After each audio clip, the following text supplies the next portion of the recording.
Ashamaar kafuunee daawwattootaa fi hordoftoota keenyaa kabajamoo akkam jirtan nageenyi rabbii guddaan bakkuma isin jirtanitti isinirraa haa jiraatu jecha eejamirraa oduu guyyaarraa qabadhee isiniif dhiyaadheetii jira.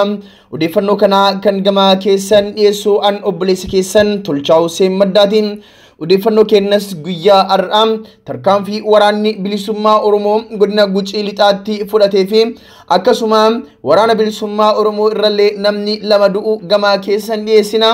Tamsaasni keenya idilee guyyaa guyyaan eejamirraa isiniif darbu bifa salphaa ta'een akka isin bira ga'uuf warroon YouTube channel keenya subscribe godhin YouTube channel keenya subscribe godhadhaa jecha amma kallattimaan gara odeeffannoo guyyaa har'aa qabadhee dhufeetti isin ceesisa. Waraanni bilisummaa Oromoo godina Gujii Lixaatti qondaala nageenyaa aanaa galaan dabalatee namoota hedduu ajjeesuu fi dhimmoota hedduus madeessuun gaazexaan Addis Standard gabaase.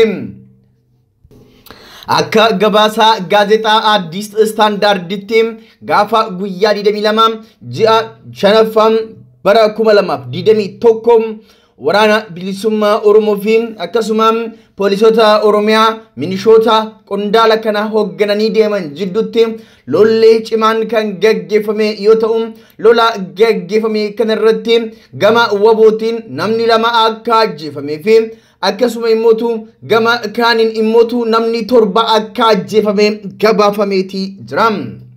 Godina Gucii Lixaa aanaa galaanitti itti gaafatamaan nageenya aanaa dabalatee namoonni 7 hidhattootaan ajjeefamuu 7 biroo immoo madaa'u akkasuma waraana bilisummaa irraa mootu namni 2 ajjeefamuu odeeffannoon gama biraatiinis nu dhaqqabee qulqulleesseetii jira. Ajjechaan kuni gaafa sanbataa akka lakkoofsa Itoophiyaatti yoo kan laalu taate mootu caamsaa 14 bara 2013 sa'aatii booda naannoo sa'aatii 11tti raawwatu hoogganaan waajjira kominikeeshinii aanaa galaan Addis Standarditti himuudhaan dubbateetii jira. Aanaa fi bakkeewwan aanaa kana daangessanitti yeroo gareerootti waraanni bilisummaa Oromoo irra deebiidhaan kaabinootaa fi hooggantoota mootummaa irratti tarkaanfii ajjechaa fudhataa ture. Waraanni bilisummaa Oromoo lolaan amma nama 7 ajjeesee 7 madeesse kanarratti gama isaatiinis namni 2 akka ajjeefamee fi waraana bilisummaa Oromoo irraayis namni 2 kufuun akka du'e gabaasa kana keessatti hubachuun danda'ameeti jira. Baatiidhuma bitootessaa darbee daangaa aanaalee galaanii fi ammaarootti dhukaasaa namoonni walgahii walitti qabaman irratti banameen namootni 7 yommuu ajjeefaman 6 immoo madaa'an. Haleellaa yeroo san ta'e kanaaf qondaaltonni hidhattoota ABO keessaa bahuun socho'an kan mootummaan shanee jedhee isaan waamuun akka himatan gabaafameeti jira. Akka Addis Standard gabaasetti paarlamaan Itoophiyaa torban muraasa dura garee kanaaf TPLF galmee shororkeessaa irratti himachuus eereetii jira. Haa ta'u garuu waraanni bilisummaa Oromoo mirga uummata Oromootiif qabsaa jechuudhaan qabsicha itti fufeetii jira. Gareen kun torban darbee Wallagga Lixaatti itti gaafatamaa itti aanaa duraanii bulchiinsa nageenyaa godina Wallagga Lixaa namoota 4 biroo ajjeesuun qondaaltonni godinichaa himuu isaanii isinii gabaasuun koo ni yaadatama. Akka qondaalli aanichaa gaazexaa Addis Standarditti himanitti itti gaafatamaan waajjira bulchiinsaa fi nageenya aanichaa obbo Jaarsoo Bakkaaloon durfamuun daawwannaa hojiitiif gara ganda Boorree jedhamutti adeemaa turan. Haa ta'u malee bakka Calbeessaa Shooroo jedhamutti bosoo jarri hin iyyatiin waraanni bilisummaa Oromoo lafa battala qabatee irraa dhukaasuuf qopheeffaterra haleellaa irratti bane. Haleellaa kanaanis namoonni 7 hidhattootaan yoo ajjeefaman jechuun waraana bilisummaa Oromootiin yoo ajjeefaman garee hidhattootaa keessaa ammoo garee woboo keessaa namni 2 akka ajjeefaman namni kun dabaluun himeetii jira. Milishaa 2 humna addaa Oromiyaa nama 3 itti gaafatamaa bulchiinsaa fi nageenya aanaa fi ogeessa waajjirichaa 1 walumaa galatti nama 7tu ajjeefame. Konkolaachistoonni fi namoonni biroo 7 immoo miidhaan irra ga'ee hospitaala Diillaatti yaalamaa jiranii.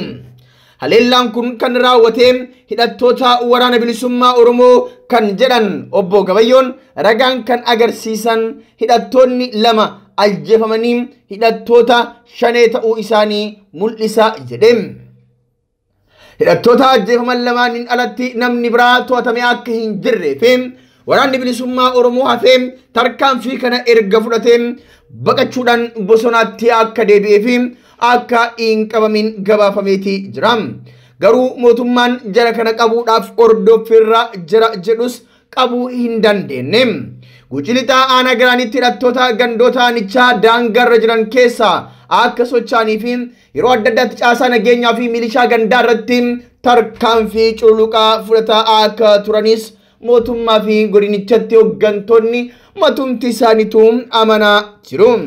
Akka gabaasa mootummaatti baatilee 8 darban qofa lixaa fi kibba Oromiyaatti hidhattoonni qondaaltota mootummaa jechuun kaabinoota mootummaa 18 akka ajjeesan gabaafameeti jira.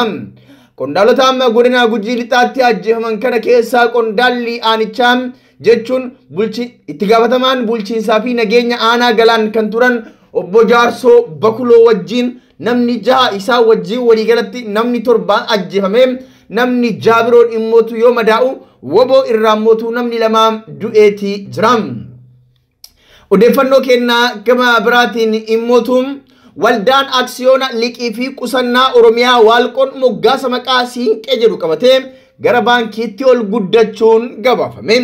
Akka lakkoofsa Itoophiyaa bara 1998 kaapitaala birrii 800,000 kan hundeeffame aksiyoonni liqii fi qusannaa Oromiyaa Waalqoon guyyaa wiixataa moggaasa baankii Siinqee jedhuun gara baankiitti guddachuu pirezidantiin bulchiinsaa mootummaa naannoo Oromiyaa Shimallis Abdiisaa ibse.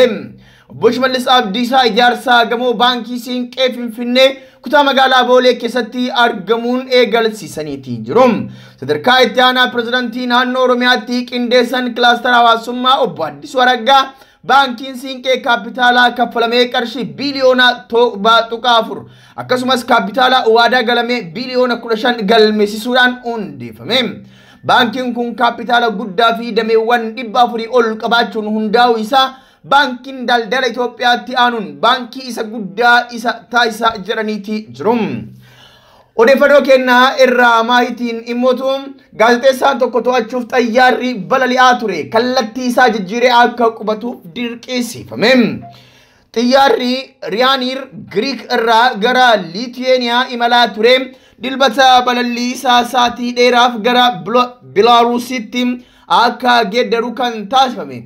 Gaazexeessaa xiyyaaricha keessa ture to'annaa jala oolchuuf akka ta'e rogeeyyoonni himan. Biyyootni Awurooppaa gocha kanaan dheekkamuun Bilaarus biyya shororkeessummaa raawwatteetti jechuun himatu.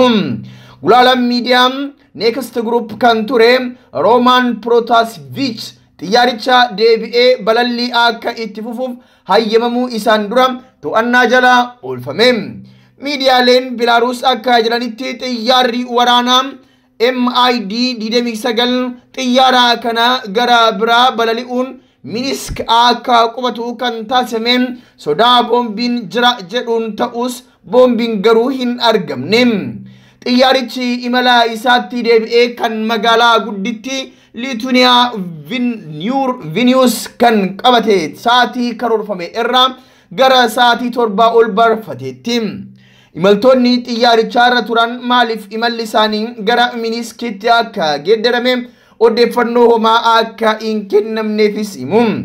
Imalaan tokko akka jedhutti gaazexeessaan Protasevich baay'ee sodaatee ture yeroon ijasaa keessaa ilaaluun baay'ee nama gaddisiisaa jedha.